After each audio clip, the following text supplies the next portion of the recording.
Koutou, kia ora, welcome back to the Municipal Chamber for this meeting of the Dunedin City Council for today, Tuesday the 31st of May. Welcome to my council colleagues in the room and on the screen, to staff and to members of the public again here present or joining us remotely. We have a deputation to the public forum from Anna-Marie Murphin. Welcome.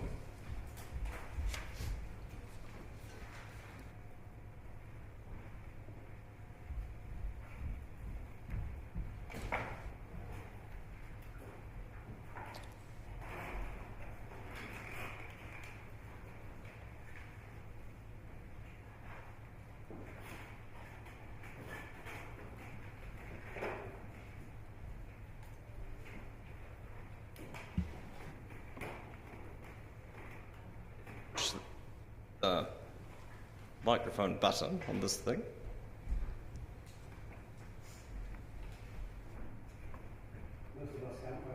Oh yeah, that's fine.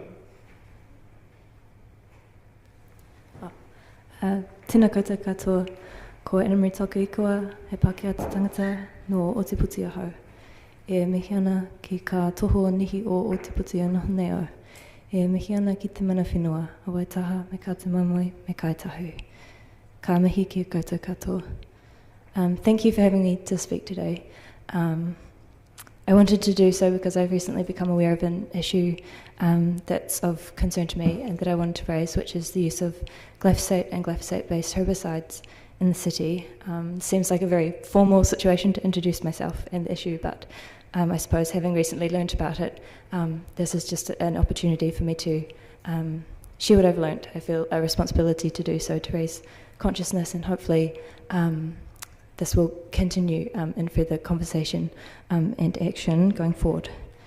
I'm not a trained expert in this area, and I definitely don't have any answers, but I acknowledge a national and international body of research that recognises the health risks of glyphosate, whether that's in relation to humans, other animals such as marine life, pollinators, soil and freshwater. I understand that in Dunedin City, glyphosate is used on footpaths, curbsides and channels, and there's a no spray list where contractors won't spray on a property owner's request. And my concern is in regard to the application of glyphosate in public places. I understand as well, in 2015, the International Agency for Cancer Research declared glyphosate a probable carcinogen, and that many countries, cities and territories around the world have banned or restricted glyphosate use. The New Zealand Environmental Protection Authority has declared glyphosate safe for use when the instructions are followed correctly, but reviews of this report have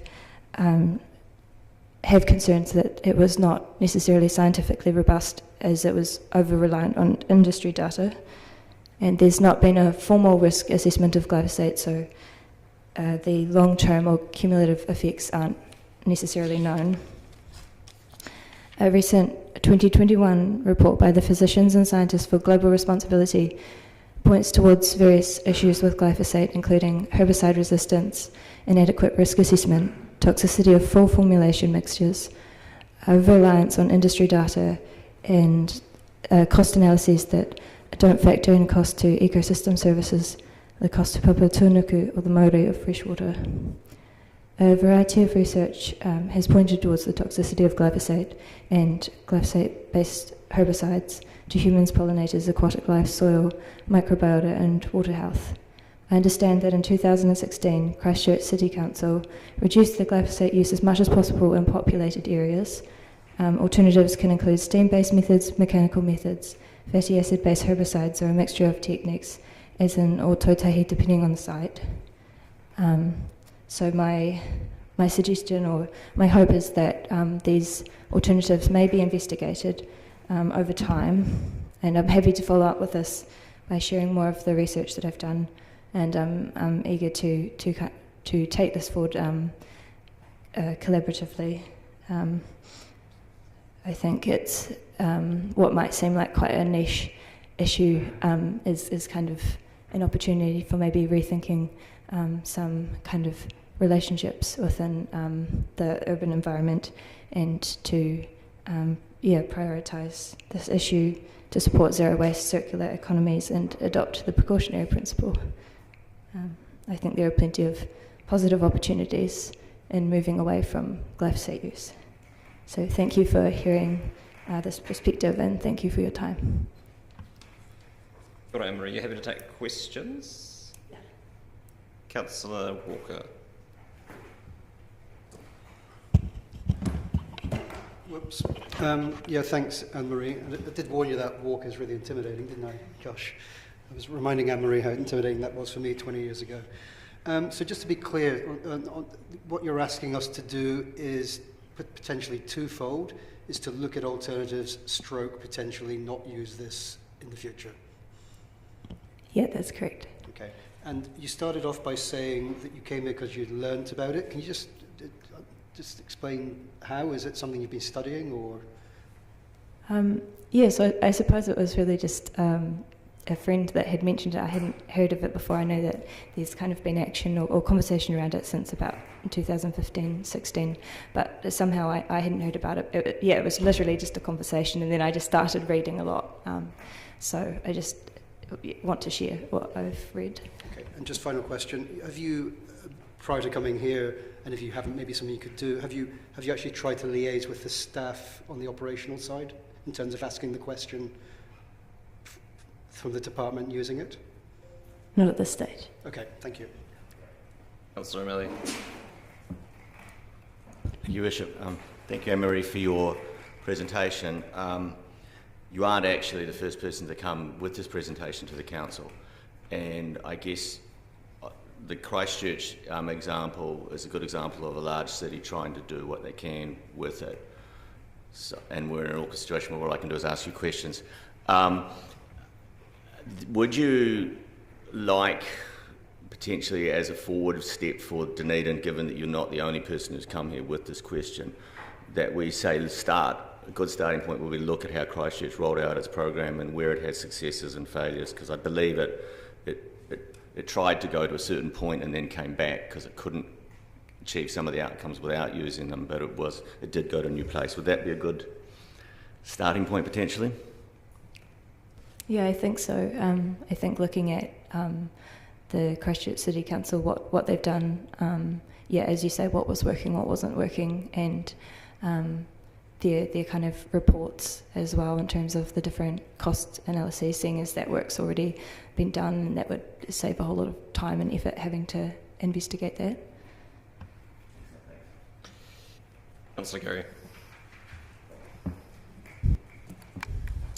Thank you, Your Worship. Thank you for your presentation. Are you aware that DCC has trialled, and I don't recall when, and I don't recall for how long, and the outcome, have trialled the steam-based methods previously? So other methods have been used at various times. Are you aware of that? No, I wasn't aware of that. Okay, thank you. Councillor Barker. Good day, Anne-Marie. Are you aware of our consultation processes? Do you see those pop up?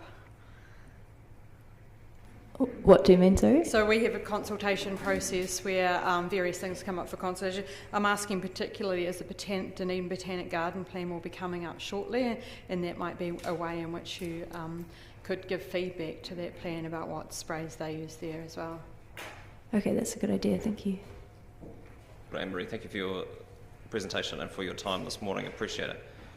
Oh, Councillor Benson Pope. It's not a question of the submitter, Your Worship, but it's a request that, in relation to what Councillor Gary raised, in the mists of time, these concerns have been raised previously. That's quite correct, and they haven't gone away.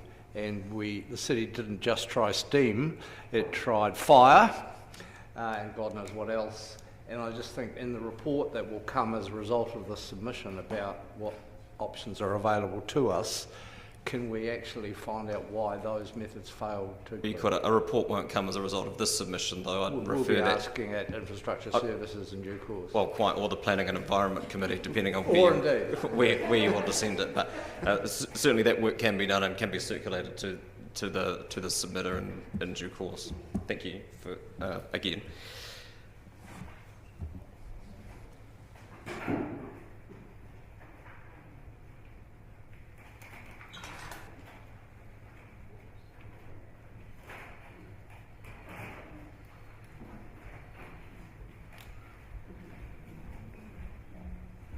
Colleagues, before we begin the meeting proper, I just want to acknowledge the passing of the Honourable Stan Roger over the weekend, a lifelong public servant, as a civil servant, a union leader, the Member of Parliament for Dunedin North over 4 terms up till 1990, and a Cabinet Minister.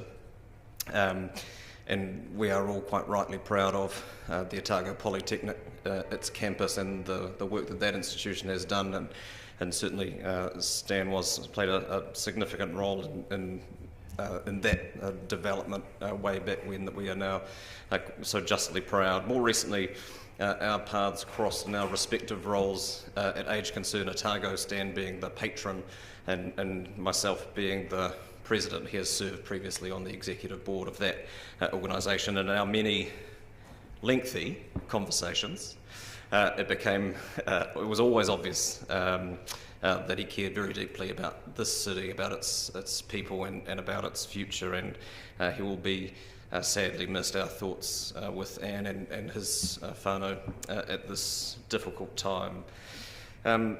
Apologies. I will move that we accept apologies for absence from Councillor Hall and Councillor Vandevers, for early departure from Councillor Barker and from Councillor Lord for lateness.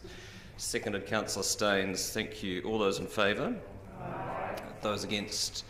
That's agreed. Further move that we confirm the agenda without addition or alteration. Seconded Councillor Gary. All those in favour? Those against? That's agreed. Declarations of interest. Are there any amendments to be made to the interest register? If not, I'll move that Council note the elected members' interest register, confirms the proposed management plan, and notes the interest register for the executive leadership team. Seconded Councillor Gary. Thank you. All those in favour?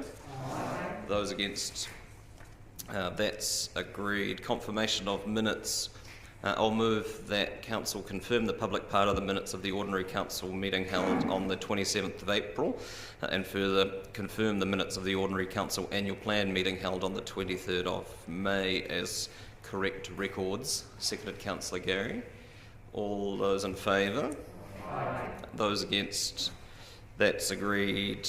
Item 6, actions from resolutions of Council meetings. Are there questions of this?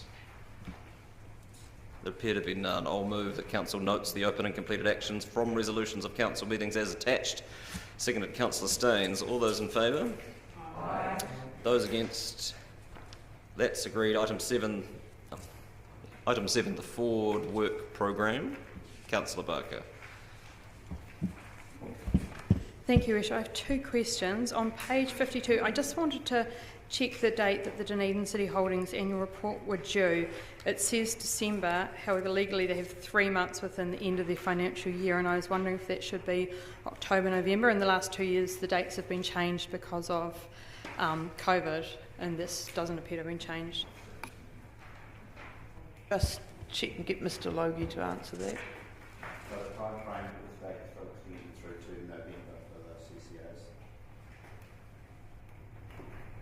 Thank you. I think the government needs to update their paperwork as well. My next question is on page 55, the remuneration of external representatives. In last month's forward work programme, it said a report to this was due in May to councillors, and now it's been moved to kind of work done and said that it's in the budget, and I was just curious about why that had changed. So, through the chair, the civic budget was amended because this is the from 1 July, we've got the new triennium, so the civic budget is always amended with additional money in the first year to allow for both training of new members and for potential remuneration.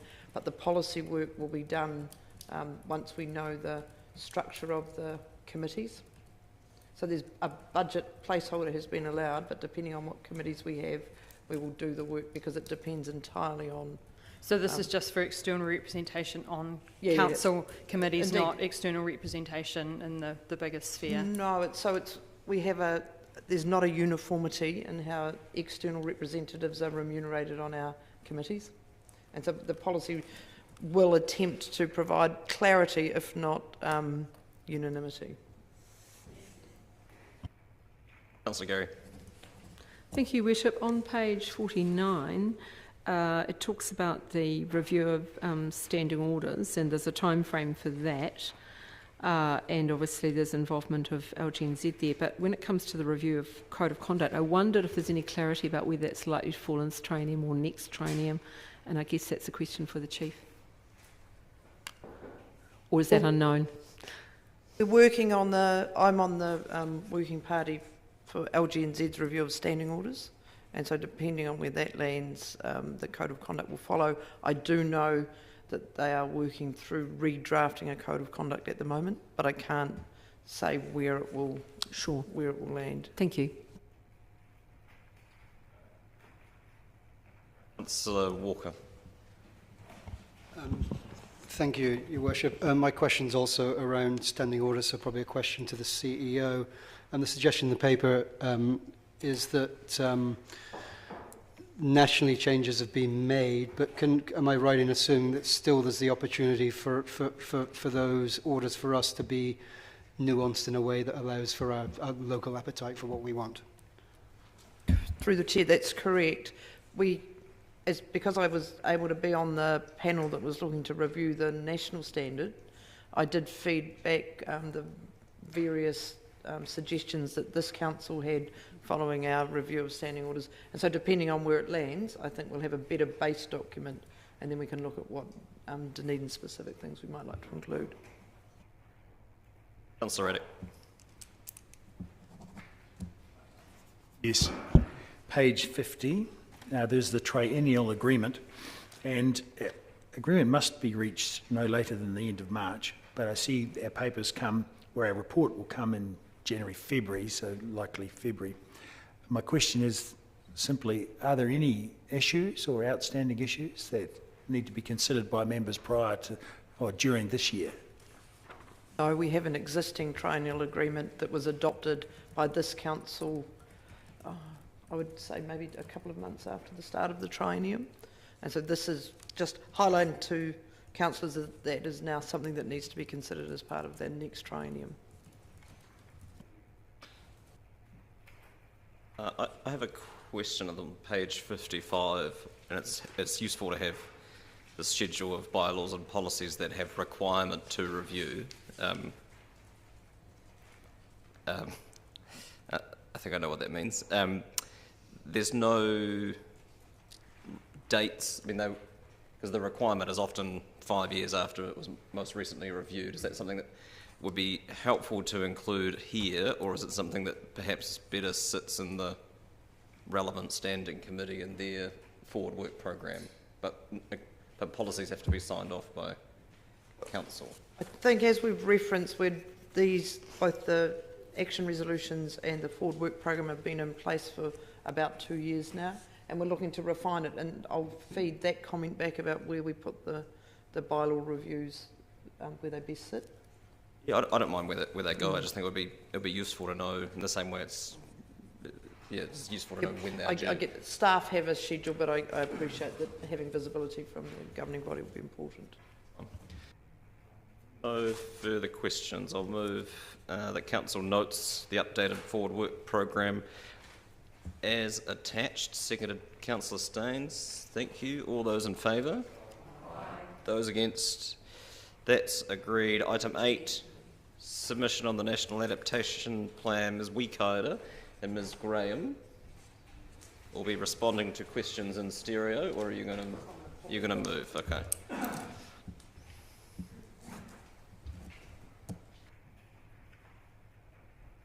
and only marginally in advance of the meeting, I grant you, but still in advance of the meeting, I've sent around a suggested resolution when we get to that, but no doubt there will be questions of the paper. Any opening remarks either of you wish to make? No. Questions? Councillor Barker. Thank you, Worship. I just have a quick one. I didn't realise that the author wasn't appearing today. So there was just a question on page 60 around sustainability, and the sentence that I have on my papers is half finished, and I was wondering if you could... It says the draft NOP has significant impact on sustainability with, and it's not quite finished in my version. I know it's awkward when you're not the author to finish that, but it would be... Don't know what the author was intending then. Unfortunately, the author is at a hui that has time's extended, and so they're not able to be here just at the minute. So we can follow up, and we'll certainly make sure that we circulate a complete sustainability statement following the meeting. Councillor Walker. Thank you, Your Worship. This was, thank you for this paper. It was very, very interesting, and yeah, I think it is. In detail reading, you're saying it's not on? Yeah, it is. So a couple of opening questions. Firstly, just on the submission we're putting in, and I guess it relates probably to 36 and the earlier stuff on South Dunedin. It's just, I'm cognizant of the fact that we do have other affected communities within the Dunedin area, and is there any way of potentially just stitching that in, and perhaps after item 36 we say that urban planning, future of South Dunedin and other affected communities? I just don't want other communities to be... Yeah.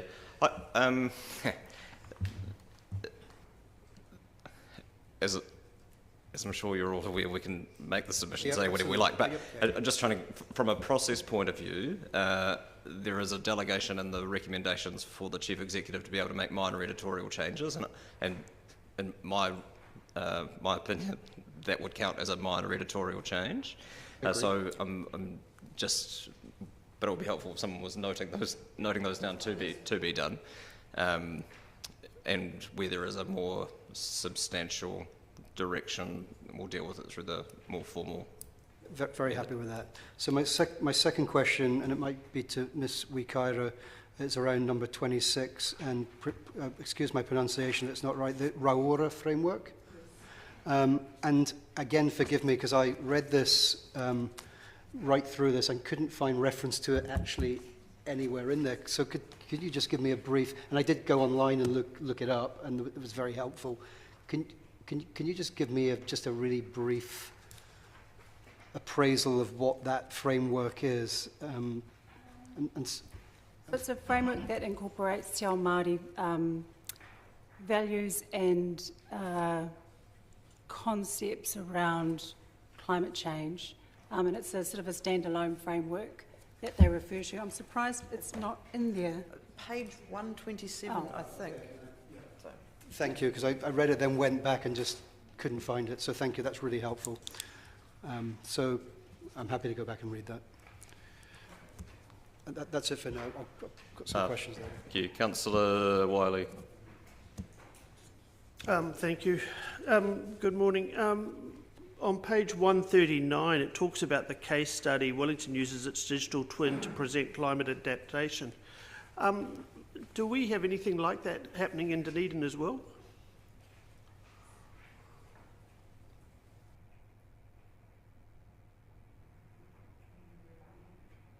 Neither of us are aware of anything like that is happening. Okay, so that, I guess after reading about the LIDAR project over the weekend, where would that fit in relation to the work and what we're reading here today? Mr. Drew, are you across the LIDAR project? Right. I don't know in a level of detail. It's an interesting project. I don't think it's comparable necessarily with this, because we've had LIDAR data for quite some time, and I think what's happening is just updating the material that we've had previously. Okay, no, thank you.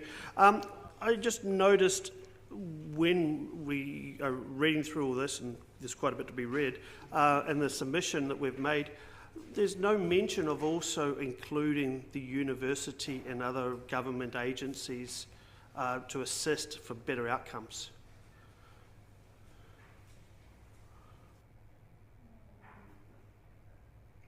Again, the Mayor has indicated if there are matters that councillors think should be included, then that suggestion should be made up either by way of an amendment or agreement that it's minor editorial.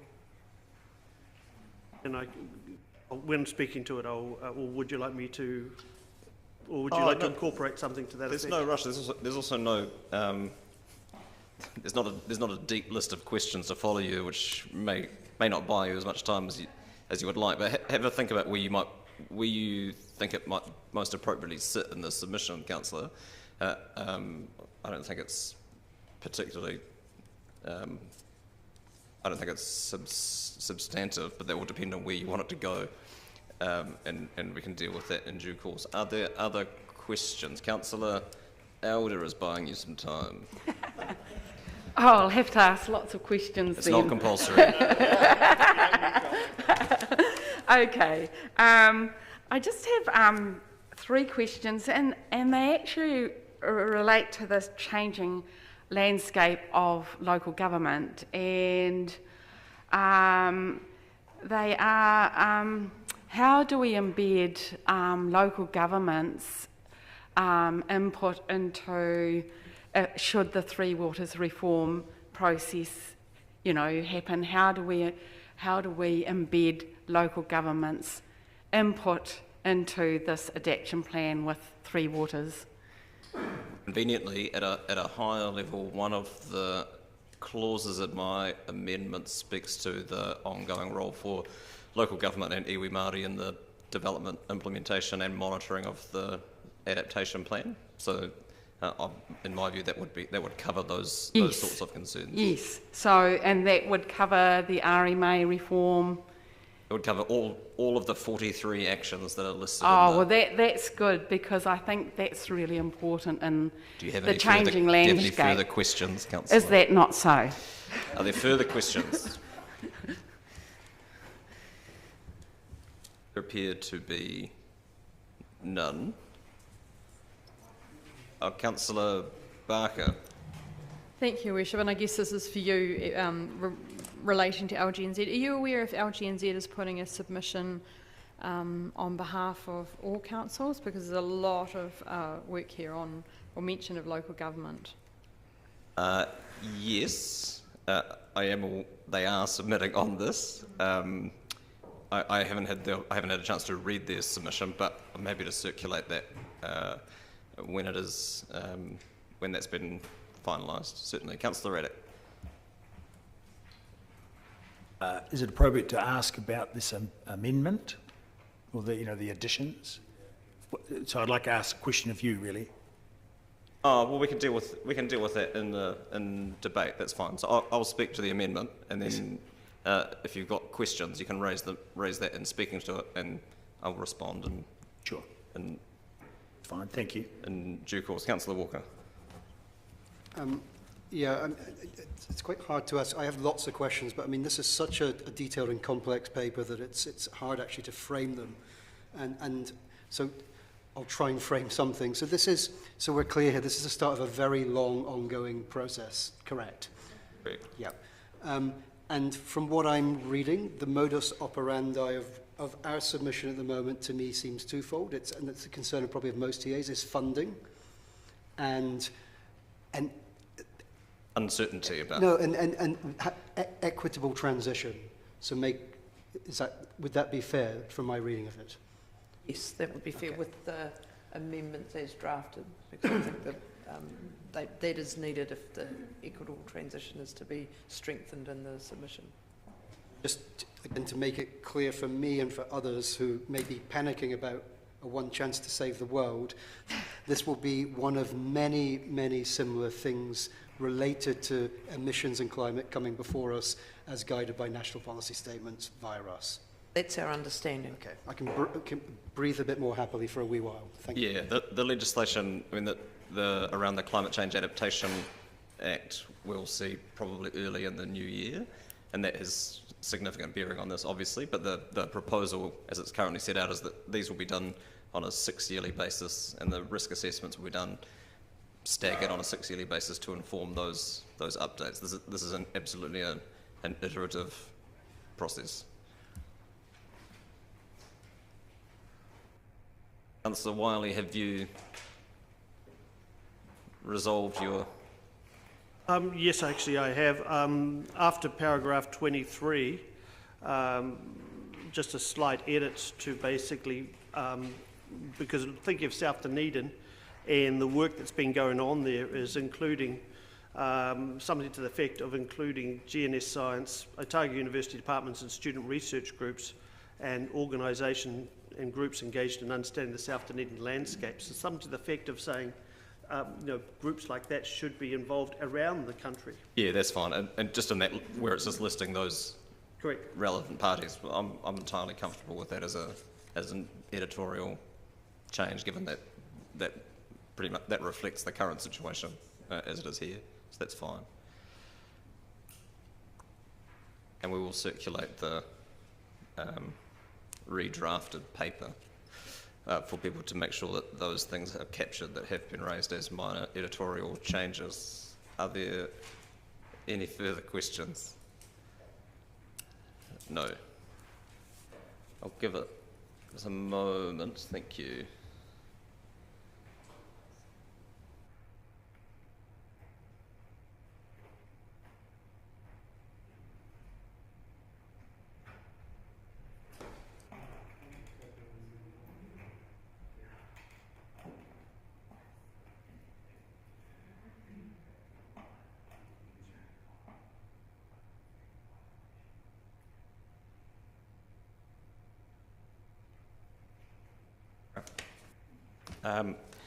Just in speaking to this, and I'll largely speak to the amendments because I think the submission itself is reasonably clear, but we are all acutely aware of how incredibly important this piece of work is in our local context, and picking up on Councillor Walker's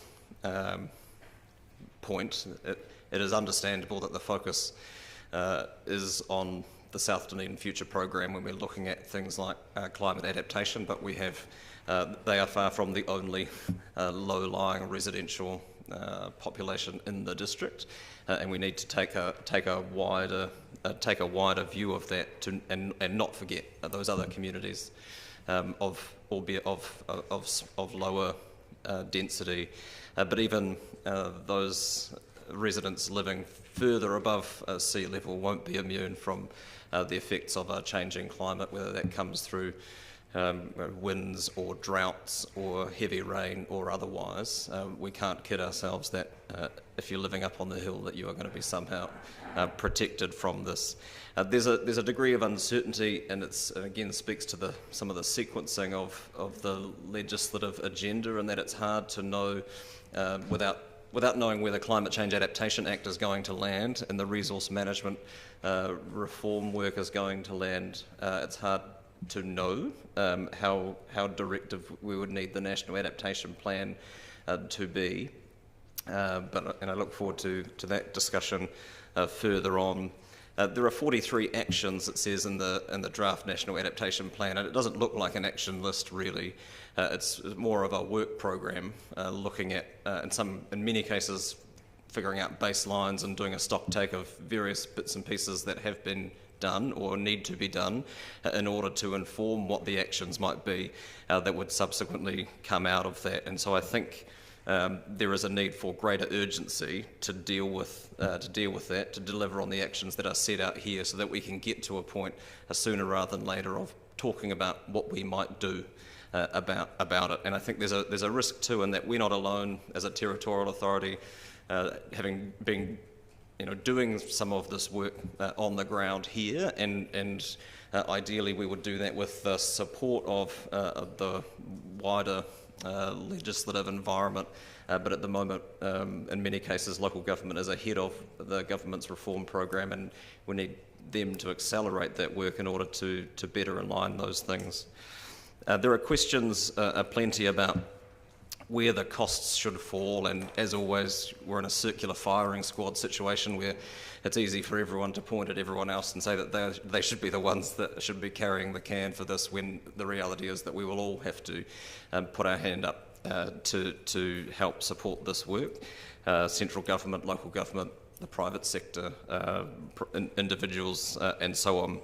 But it's understandable that the focus is often on how those costs should fall between those different levels of government and between those different institutions. But I think there needs to be a greater focus on how those costs fall within our communities. And there is comment in the draft adaptation plan around focusing government support where there's the greatest need. But I think it needs to be clearer that those principles of a just transition, i.e. making sure that people who are least capable of absorbing the impacts of a changing climate aren't disproportionately affected by the costs of adaptation. And so that's what I mean by the principles of a just transition, and that needs to be embedded in all of the actions as this progresses.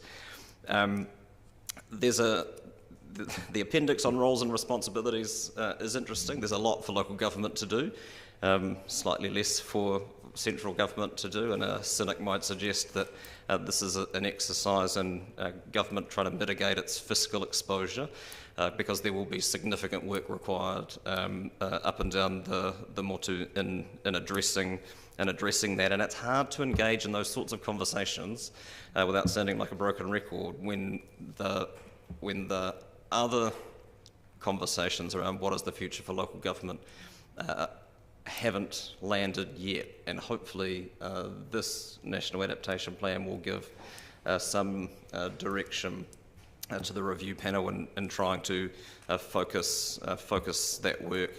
I want to ask the question around intergenerational equity, which is less about who pays but more about how that money is raised, and whether it is fair to debt fund that adaptation work in the way that we have become accustomed, given that it's the inaction of successive governments and the inaction of successive governments that have, of successive generations that have put our future generations in this position. I think it's a valid question whether it's fair to make them pay for that work, that clean-up work, on top of what they will already have to deal with in terms of living in a less stable climate. And four speaks to Councillor Elder's question around what is the role of local government, or what could the role of local government be in terms of the adaptation plan. And you'll note that in the action list they all have ministerial leads, and that's helpful. But I think, and I'm thinking particularly of, and it was great to see in the risk assessment, the risk of social cohesion and those vulnerabilities around people and society clearly set out as a risk, and it's one of the top 10 risks and is being addressed here. But I'm not convinced that the Ministry for Social Development going out and putting together a work program to build social cohesion around the country is the most effective way of getting the best outcomes. And we've seen through the COVID response in terms of how the welfare response, the manaakitanga response was effective mostly because it was delivered by local government and iwi Māori who were on the ground and close to community and knew where the need was. And that's just one example. There are plenty more in the list of 43.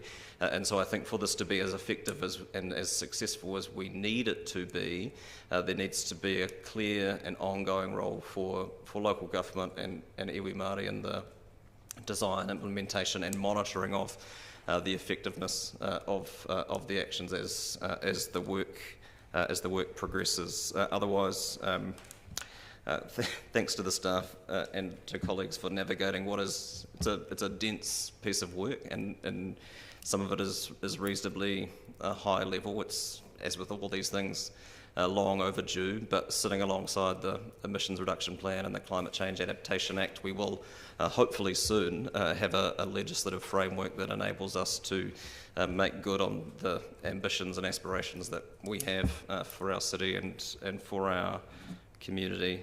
And I'll take further speakers. Councillor Raddick. Yes, my question is about item A3, the intergenerational equity of debt funding. So, and you have explained, I was going to ask what you meant by that, and you have explained that, you don't want the future generations to inherit that debt. Do you have a scheme or a plan or a concept of how the previous generations might therefore pay for that, the repair of the emission situation? Sorry if I wasn't clear. It's been seconded by Councillor Benson-Pope. Councillor Barker. Thank you, Worship. I support this motion, and it was, as you say, it was a very, very dense read. Very dense. And I'm very pleased to see the government attacking this piece of work, which is long overdue. As we all know, everyone's going to be affected by climate change.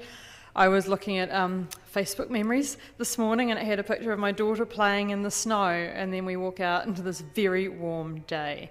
So I think we can all see that. We can't be like the excuse me, slow-boiling frogs, unable to adapt or change before certain doom.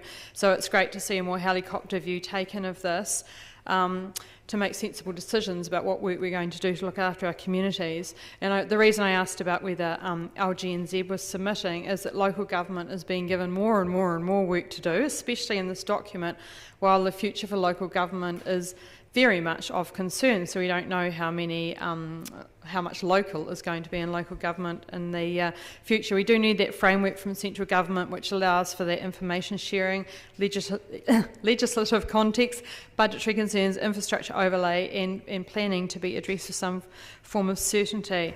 And I would have liked to have seen this document in the context of all of the reforms. It's very hard to read it when you know that the future for local government is sitting up there and all you can read is local government's going to deliver this and that and the next thing, and central government is sort of just sitting up there and maybe not talking about what budget or what real leadership they might take in this. However, it is real leadership to actually have produced this document. I was just going to mention what James Shaw is quoted as saying in the document: we need to plan and we need to prepare. For too long we have pushed climate adaptation to the back of the cupboard. This is a good first step. I look forward to more engagement when we notice the external, who we talk to externally, which is pretty much no one, because as usual with these things, we get them, we write our reply, we try and amend in these meetings, and the timelines are just terrible when councils are under so much pressure with all of these changes coming through. So I look forward also to the Mayor going and speaking on our behalf to this. Thank you.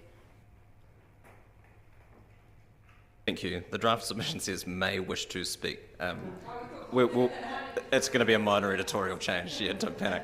Councillor Walker.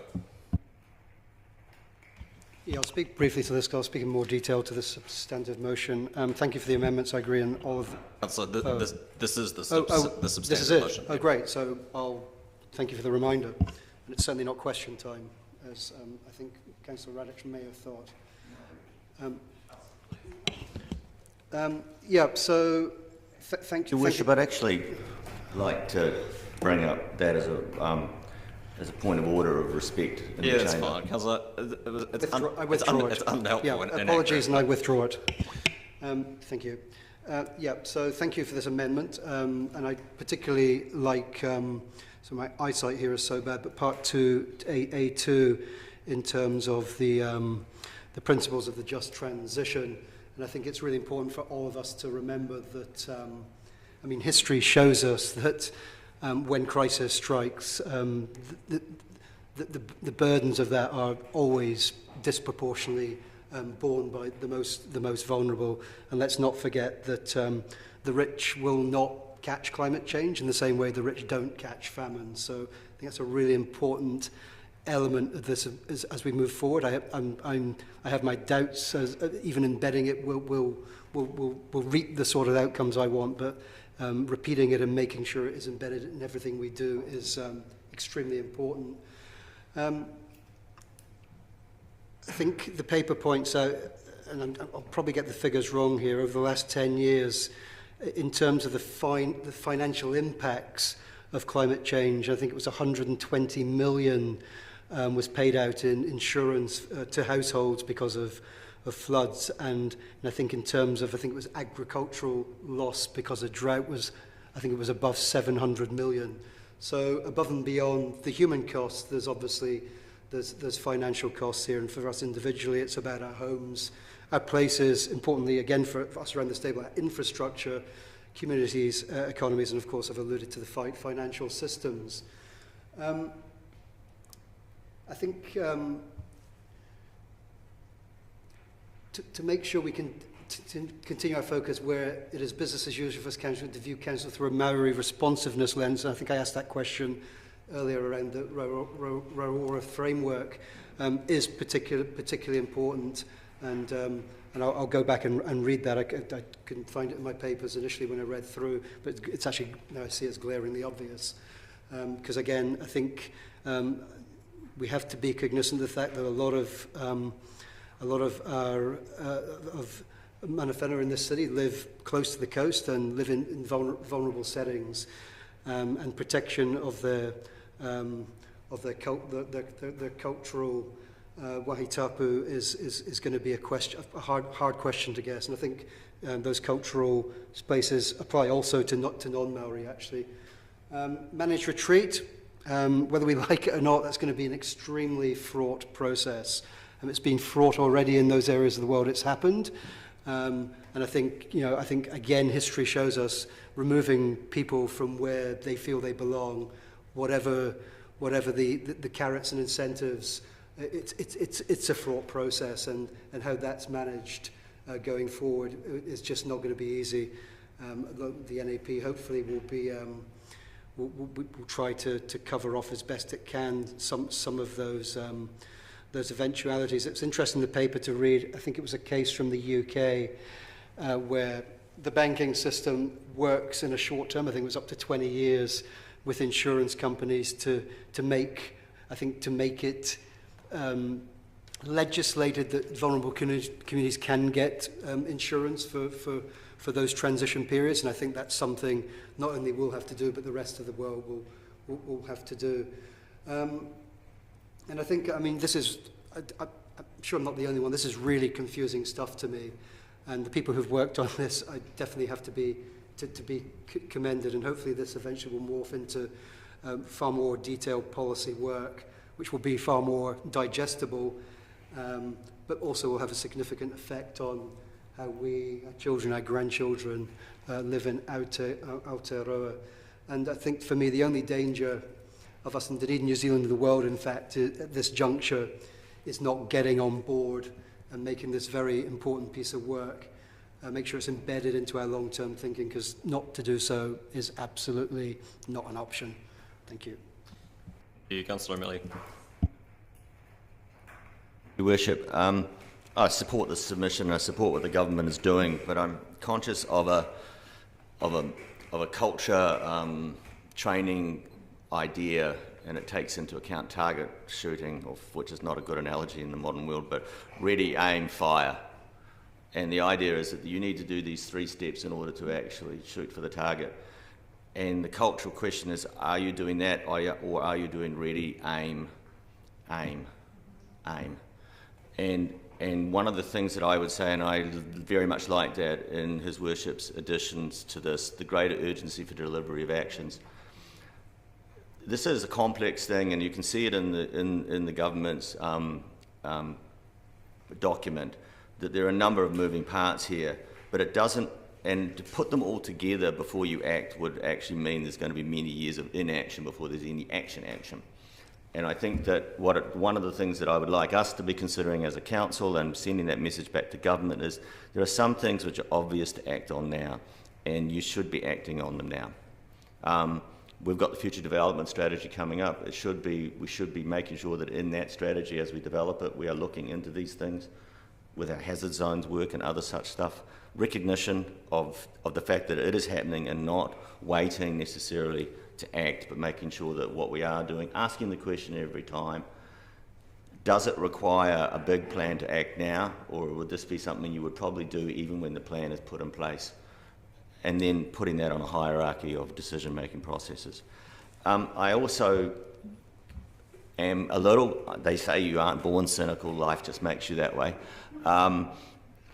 When we have governments that talk about themselves as being fiscally responsible, one of the questions I always ask when I look at documents and activities like this is, who's planning on to pay for this?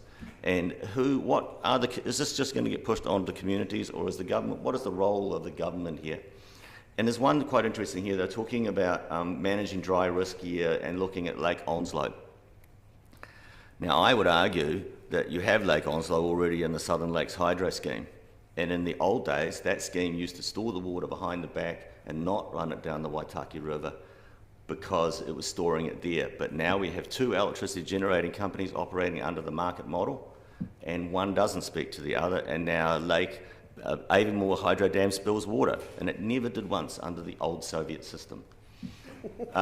So there are lots of things that are playing in the background where I laud good work and good talking, but I guess I am looking now for strong action and actual activities, and I guess I would say from our perspective, from us, the Dunedin City Council, we should be asking ourselves, what can we just do now as we move forward, acknowledging that we have these bigger plans that sit in the background which will influence our activities, say, in 10 or 15 years' time. But other than that, this is a good submission. Thank you. Thank you, Councillor Wiley.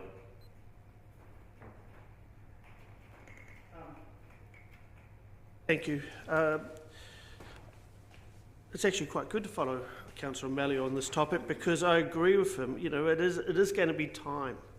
And I can see this going on and on and on as a bit of a talk fest at government.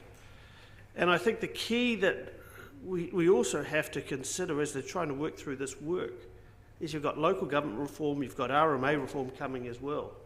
And I can just see some of this work being pushed off to the side. And I think the key that I looked at it when I was reading through this letter that we're submitting was paragraph 7, where we talked about the support and engagement we've had with ORC.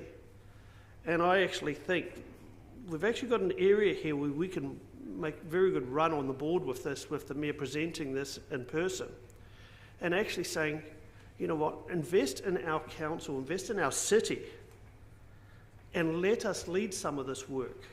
We've got South Dunedin, the government knew it as opposed to of climate change. Let us be a bigger part of what you want to try and do. We've got the university, we've got a lot of smart people around our city wanting to do more work.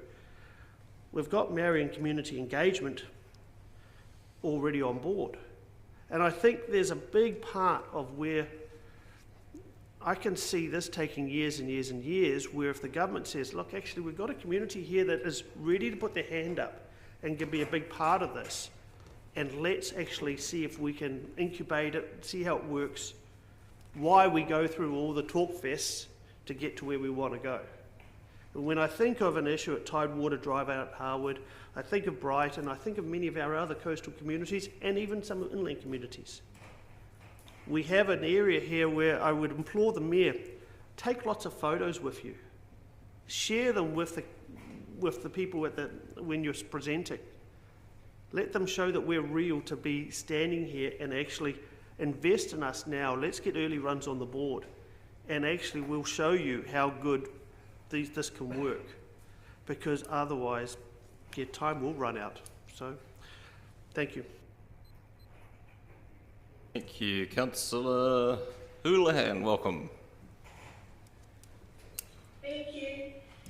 Yes, I just want to speak on this because I think it's so important. So thank you that we're submitting on this, and I hope that you speak to this as well, because I think we need to give it as much, highlight it as a high priority as much as possible. Because I agree with all the past speakers that it's, sure, it's great to talk about things, but I think now we're past the point of no return. We've got to have action.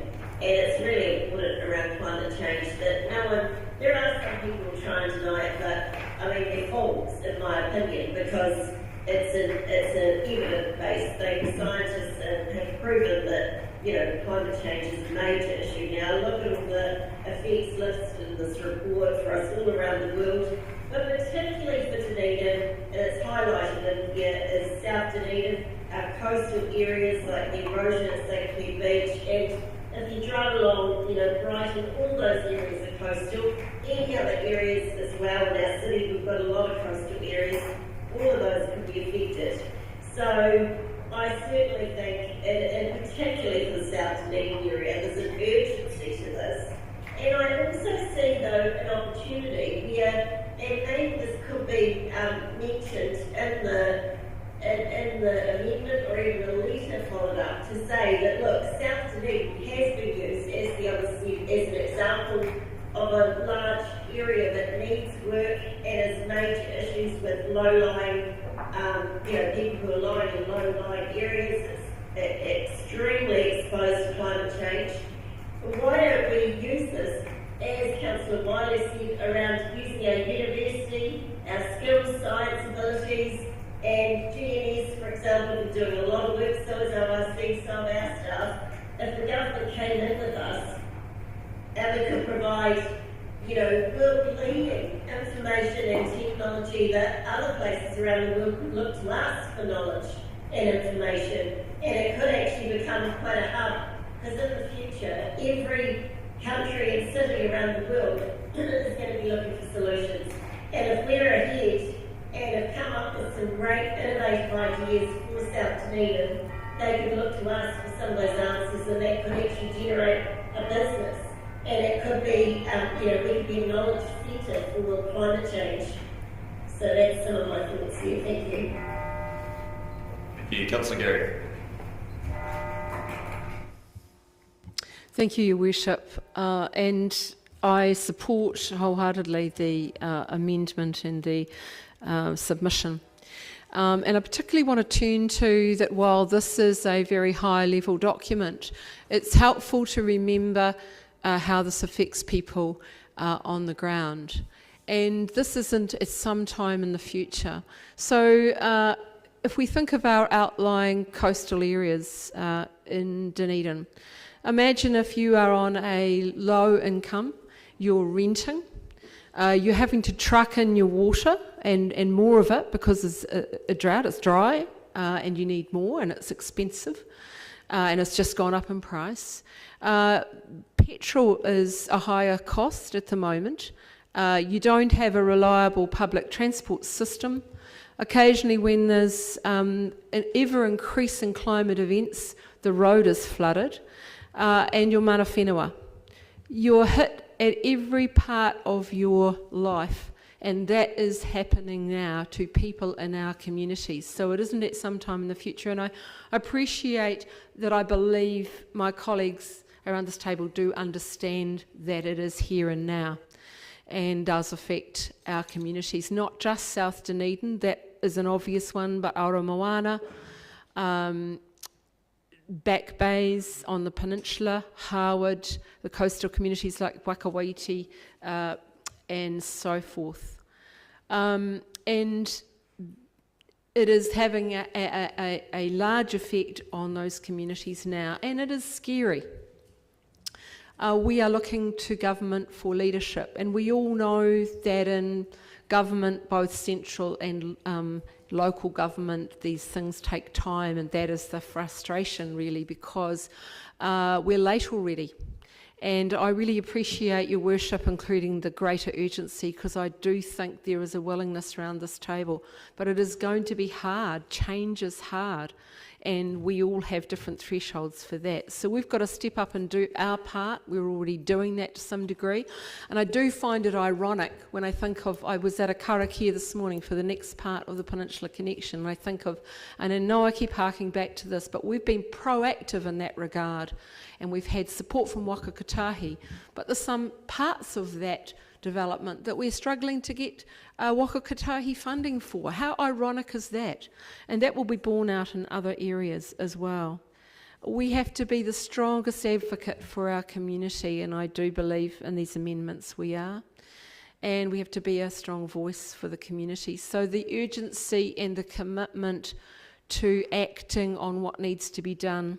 And I have great confidence, Your Worship, in your ability to articulate our concerns if you do, in fact, speak at the hearing. I think that would be a very helpful part of our submission.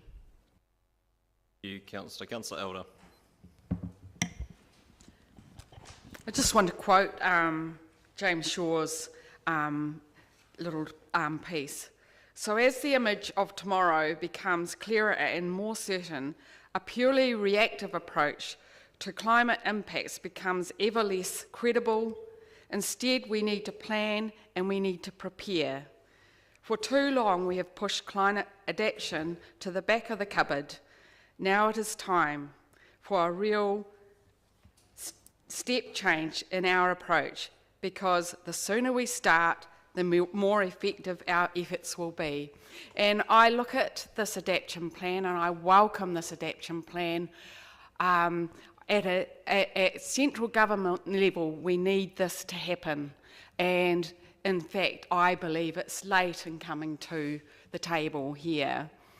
Dunedin had a watershed moment in 2015 with the South Dunedin floods. And Dunedin has been working on their engagement with the community in their adaptations, and we've been working together on this with the ORC, University, DCC, GNS Science, the local community, and we need the central government to come on board with what we want for our communities. And that's why we need to have that stronger role for local government, iwi Māori, in the design, implementation and monitoring of actions. We also need the ability to fund what needs to be done, and that will take an all of community effort. It will take central government, it will take local government, and also other ways of funding this debt to do the actions. I think one of the big things for me is what we want to achieve, that communities have a high level of adapted capacity and are resilient to the impacts of change. And for me, embedding the community's voice is really important, and I was pleased to see that we are putting in open access to information, because I think that needs to be embedded in a just transition. And in what we want to achieve, communities are able to make decisions and put resources into suitable adaptive actions is really, really important. And we look at the St Clair, St Kilda plan that we got a prize for, and that was going to the community and talking to the community about their wants and desires and looking at the options. The same with the South Dunedin Futures project and all the work that's being done there. The local voice is so important, and so I believe a stronger role for local government and iwi Māori in design and implementation speaks to also the upcoming reforms that we have in the Three Waters, RMA and local government reforms, and embedding our voice in those reforms so that we have a local voice, because in fact local voices are important and local action is important, and I think the greater urgency in delivering of actions is critical. We look at South Dunedin and they're looking to us and central government to when the shovel is in the ground for the next project to deal with the issues in front of them.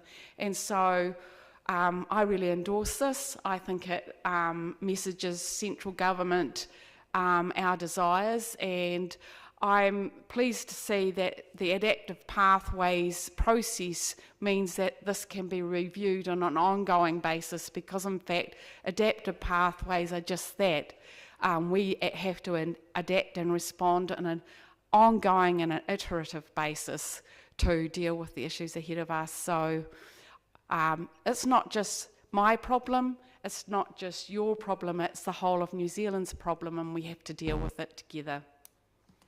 Thank you, Councillor Benson-Pope.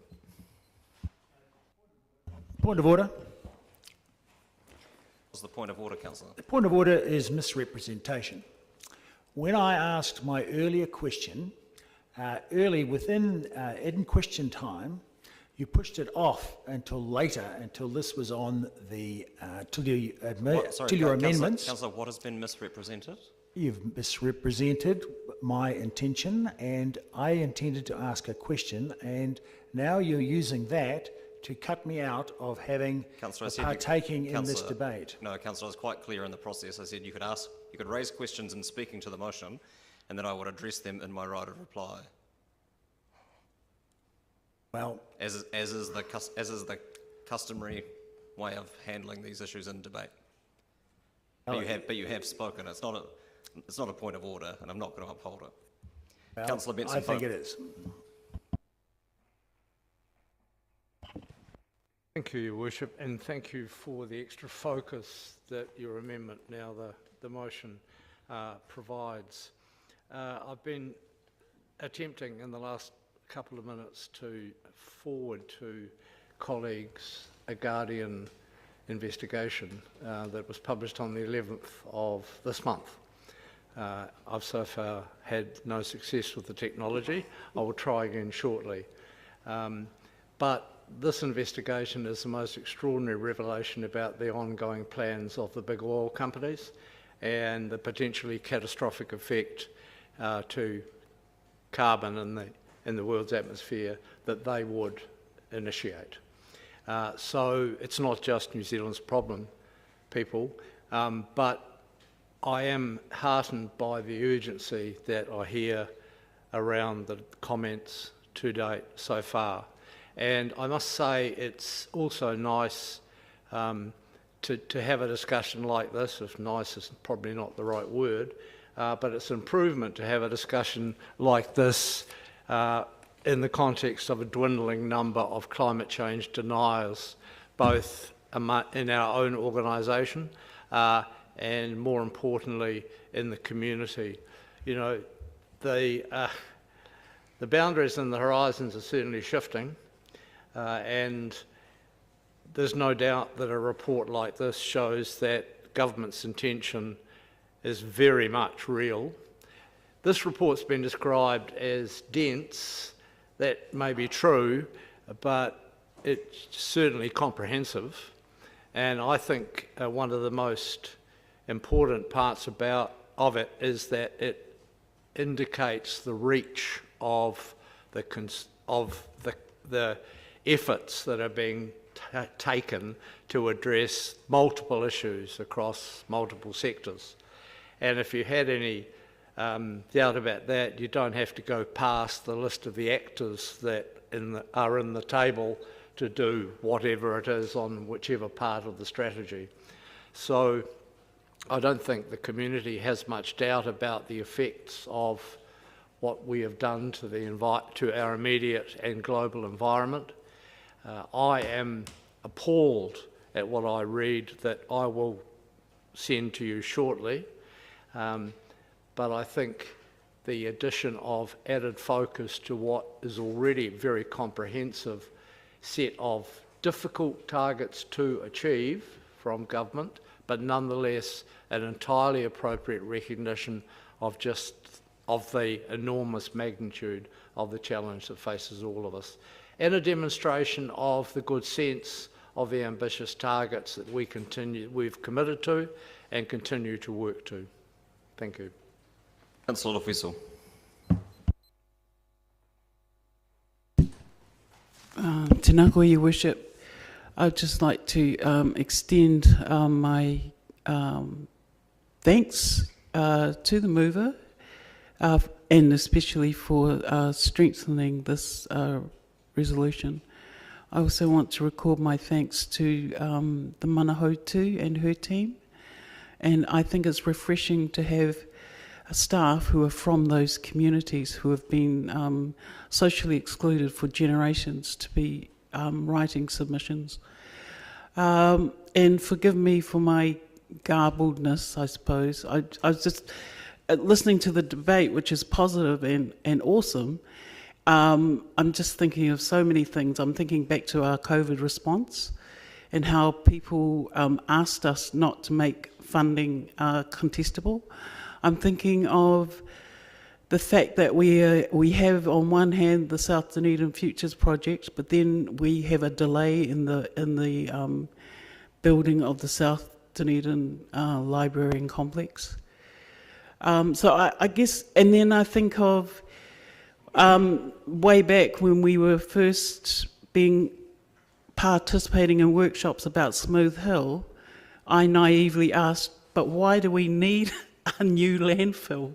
Like, I was naively thinking that we could get our act together as a city, that we wouldn't require a landfill.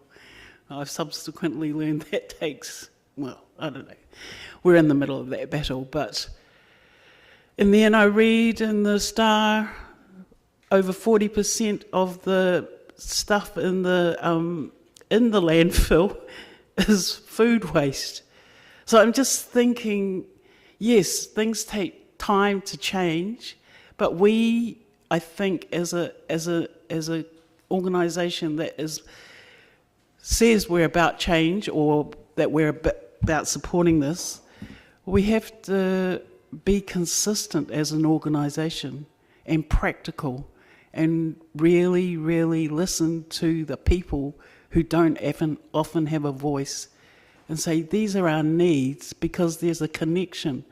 And I remember during CSW 66, of course, that's the International Forum of Women, the Commission on Status of Women, and participating in a Zoom of Pacific women and women in Fiji, young women saying, and they're climate change warriors, and they're saying, there is no point in having big kōrero, big conversations, big conferences about climate change if women can't afford the bus fare to get to the climate change conferences.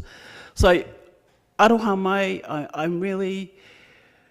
I'm thankful that we're getting here, but I'm just also frustrated. Kia ora. Councillor Stones. Thank you, Worship. Firstly, I think this National Adaptation Plan does indicate that finally, government is starting to move. But I'm terribly frustrated. This issue was around years and years ago. It was there when I first came into council almost 15 years ago. And we've lost those years. We are making the whole issue of adaptation and the costs associated with it bigger and bigger every year. What needs to happen is we have to start to change, and we have to start to change an awful lot faster. I see in the paper we're going to use a lot of our hydroelectricity to operate basically large computer facilities for Bitcoin mining, when we still have in this country fossil fuel generation, and it's still used. These are the kind of things that we just have to stop doing. We have to find a way of getting rid of those things that are damaging our environment, and because that costs a lot of money, a way in which we can fund that equitably. And certainly the current rate system isn't going to fund what is needed to be spent by the city, and that puts an unbalanced burden onto those that own property. This is an issue for the whole of New Zealand. It's an issue for the whole of the world. And the costs need to be shared fairly. And I look at our current situation where South Dunedin has already, the residents have already incurred costs in the damage done by flooding that is stemming from the climate changes. And I think to myself, we know that South Dunedin has the lowest income per household of this city, and one of the lowest suburbs, I think, across New Zealand. The people who live there can't afford to carry the financial burden. It must be shared. And I just hope and pray that this National Adaptation Plan is faster. I really do endorse the resolution put up by the Mayor. We need urgent action. And if that means the government recognising that Dunedin is ready to go and that it might be prepared to put some funding here to get the city moving, then I think that will be a good thing, but I'm not going to hold my breath. I still don't think that there is the real urgency to face up and get on with the hard decision making.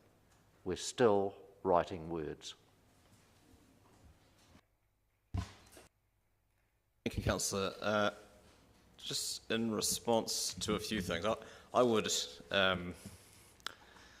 urge a note of caution to those of a more partisan persuasion to get either too pointy in their criticism of this government's ambition or too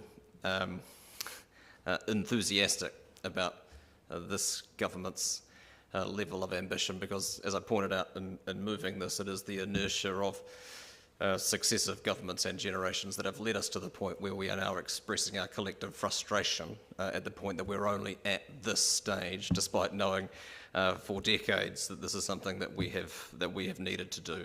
And I like Councillor O'Malley's management metaphor, and I've thought about this a lot in recent years, about how many more risk assessments do we need actually before we start to move on some of the things that are pretty obvious in the need to get done. And so we can't wait for all of the higher level legislation and the higher level frameworks to be nailed down. In the meantime, we have to get on with the work and do it in a way, and the dynamic adaptive pathways allows for that, as long as we do that in a way that doesn't box ourselves into our corner in terms of responding to an evolving situation. And just in response to the question around debt, and I've framed it as a question because I don't have a fixed view on it, but I think it needs to be considered whether it is fair that those who will inherit the mess that we have left for them also inherit also have to pick up the tab for fixing it, because there will absolutely be costs borne by those yet to be born as a result of what we've failed to do collectively in the generations just been, and it was just the plan was silent on that, and I just think it needs to be considered as this works its way through. And just in closing, of course, none of these things exist in a vacuum. In the longer term, the most effective form of adaptation to a changing climate is emissions reduction and taking our foot off the global accelerator, because that collectively will present us with a slightly more manageable, hopefully, issue to face. But those things need to be done simultaneously, and both require a greater degree of urgency at all levels of government and in the public and private sphere than we have seen in recent times, time which is fast running out, really. And I'll put the motion by division.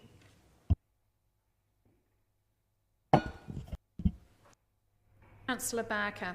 Aye. Councillor Benson Pope. Aye. Councillor Elder. Yes. Councillor Gary. Aye. Councillor Houlihan, are you with us? Aye. Thank you. Councillor Lefiso. Aye. Councillor O'Malley. Aye. Councillor Raddick. Aye. Councillor Staines. Aye. Councillor Walker. Aye. Councillor Wiley. Yes. Your Worship. Carried unanimously. That is agreed. Thank you. Item 9, financial result for the period ended 30th of April 2022. Mr. Logie, welcome.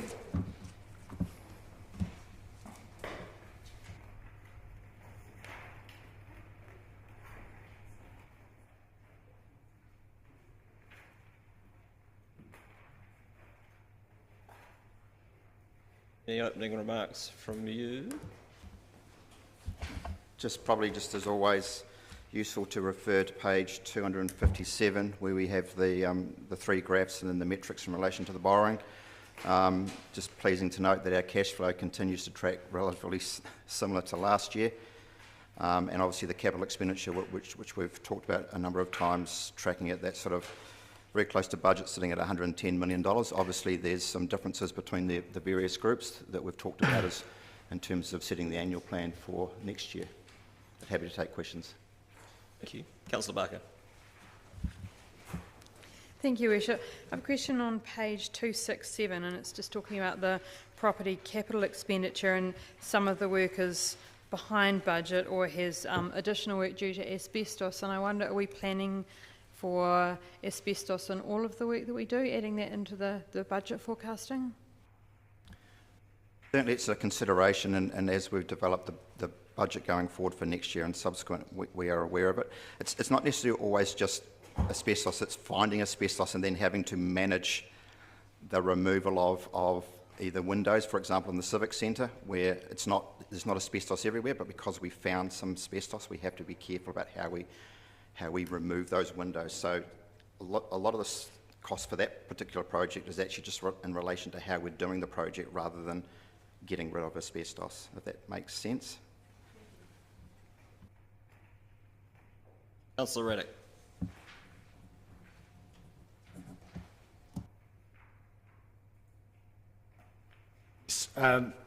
Page 261, we have the capital expenditure summary by activity. A grand total year to date of 50.8 million spent on Three Waters. How much of that is debt funded? All of it. It's just, there will be a degree. We did get some stimulus money that we have allocated into that CapEx program. So let me just see if I can find that. 500. So there's about $2 million of stimulus-funded CapEx, but the balance will be debt-funded. Thank you. No further questions. Would someone like to move the recommendations? Moved Councillor Barker, seconded Councillor Benson Pope. Would you like to speak to it, Councillor? Further speakers? There are none. I'll put it. All those in favour? Aye. Those against? That's agreed. Item 10, proposed event road closures. Please wait until the staff arrive before your flurry of enthusiasm for progressing the recommendations. To allow the opportunity for anybody who has questions to ask them. Are there any? Councillor Wiley. Thank you. I note on the city activation regards to the Ireland All Black Test match, it's 7 a.m. Friday the 8th of July until 5:30 a.m. Sunday the 10th of July. I understood that there is actually quite a heavy activity around that early part on a Sunday morning, and is that in line with what previous activations have been for test matches? And two, would it not be sort of prudent to think about the brunch brigade on the Sunday morning coming through the lower octagon to actually enhance that a little bit more? I can answer this, Simon. This is in line with what we've done for previous activations, and it's about balancing the need to break things down but still have other activities happening in the octagon. So there's been really good engagement with the octagon businesses, and so they're aware of what's being proposed. Councillor Elder.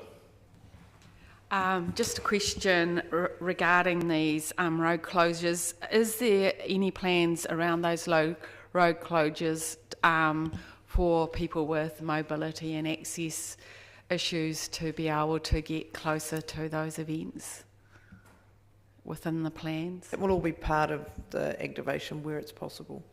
Cool, thank you. Councillor Walker will move if we have exhausted questions. We have not. Councillor Gary. Just a small detail, Mr. Drew, on page 270, Midwinter Carnival. Is it Murray Place from Lower Stewart Street to Princess Street, or does it include Upper Stewart Street? Just correct, Lower Stewart Street round First Church. Thank you.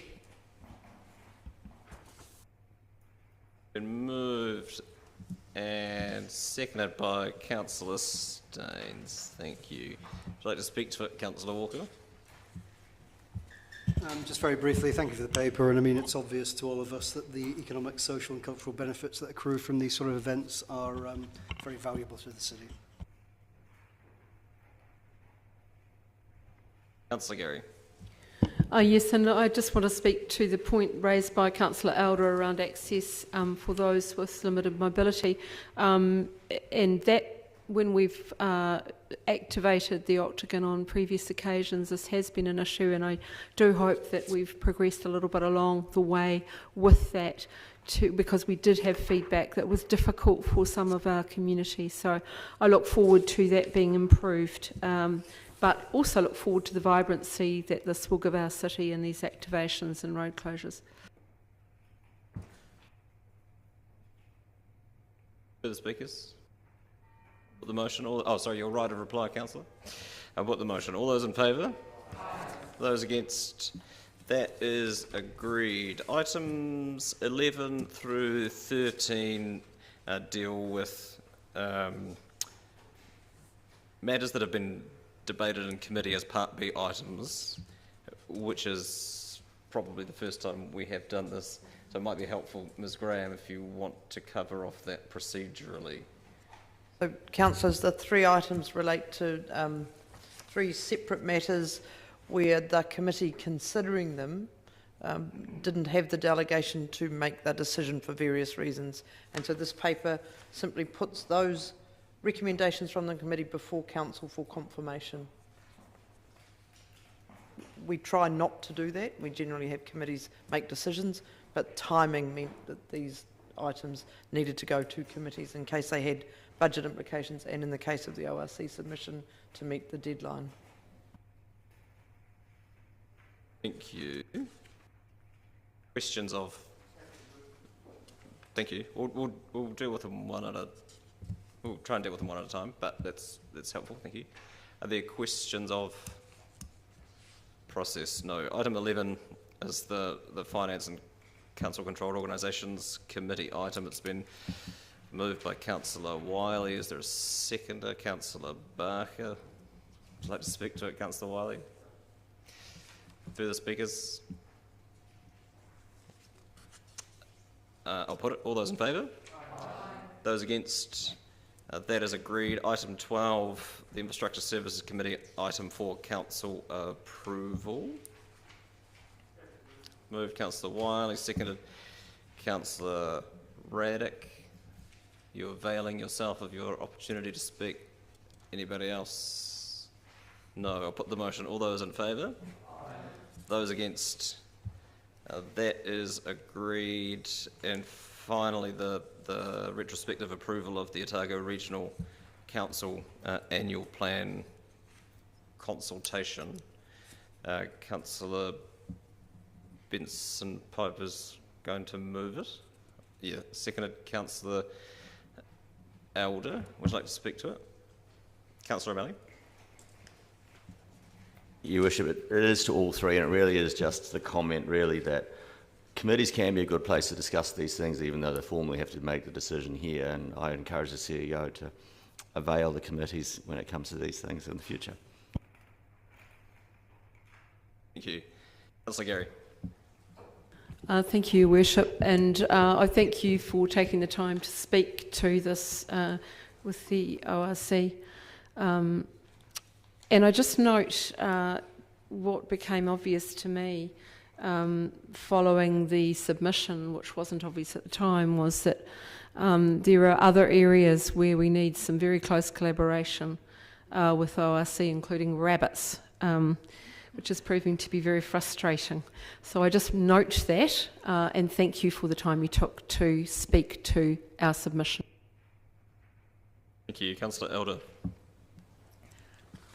I too want to just follow up from what Councillor O'Malley was saying, and the opportunity to be able to actually speak to these and put amendments in was really helpful, and also the opportunity for you to speak to it. So, yep, thank you for that.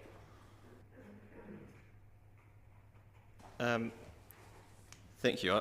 I'll speak briefly to and it's unusual that I get to provide these sorts of reports in this forum, but we were one of 3 oral presentations on the Otago Regional Council's annual plan. I think the Queenstown Lakes District Council and Federated Farmers were the other 2 who asked to be heard in person, and we presented at the public forum before their Finance Committee last week, and they are deliberating on their annual plan this week.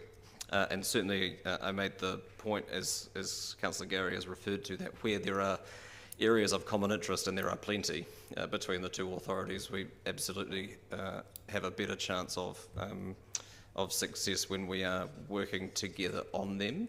One of the things that had come up subsequent to us signing off the submission was the announcements that were made in the government's budget, and you will have seen the extension to the half-price fares for public transport that will take us through until August, but the ongoing discounted fares from that point onwards will be for community services card holders, and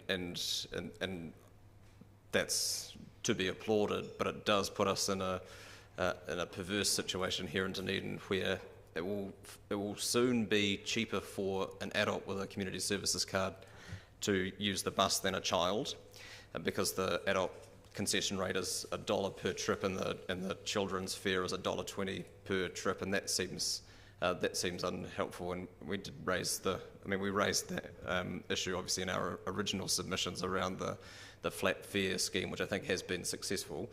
But it is something that I asked the Regional Council to consider in their annual plan deliberations, whether they would have an appetite for resolving that outcome, because I don't think that makes a lot of sense to have a fare structure that does that. But it's certainly the ongoing support for cheaper bus fares from government is certainly helpful for people where there is the greatest need, and the bulk of our student population and people on low and fixed incomes will benefit greatly from that, and we can continue to push for a greater degree of ambition and in that for the community at large. And I would only hope that the way that system is managed around concession fares is done in a way that affords the degree of dignity that people deserve in their community, and in accessing the transport network.